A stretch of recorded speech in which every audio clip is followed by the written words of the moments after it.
বাহারি খাবার সাজিয়ে ইউক্রেনি মুসলিম সেনারা বসেছেন ইফতার টেবিলে, আর সেই টেবিলে ইফতারে যোগ দেন ইউক্রেনীয় প্রেসিডেন্ট ভলোদিমির জেলেনস্কি। পবিত্র মাহে রমজানে রাজধানী কিয়েভে এমন আয়োজনে অংশ নেওয়ায় মুসলিম কমিউনিটিতে সাড়া ফেলেছে। ইফতারের আগে জেলেনস্কি সেনা সদস্যদের সঙ্গে কুশল বিনিময় ও রাশিয়ার সঙ্গে যুদ্ধে বীরত্বের জন্য পুরস্কার বিতরণ করেন। এছাড়াও ইউক্রেনের শান্তি চুক্তির কথা উল্লেখ করে রাখেন বক্তব্য।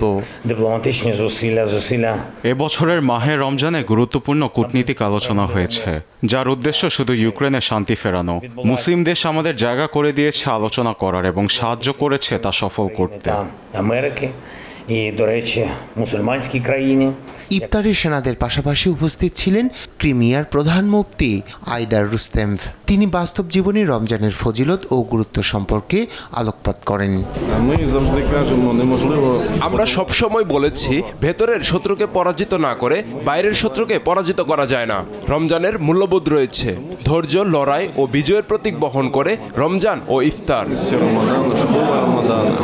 ইফতার সাজিয়ে আজানের জন্য অপেক্ষা করতে দেখা যায় জেলেনস্কিকে। আজানের আগ মুহূর্তে প্রার্থনায় সামিল হন তিনি। ইফতারে ছিল বাহারি ফল ও পানীয় সহ হরেক রকমের ব্যবস্থা। নিউজ ডেস্ক, দেশ টিভি।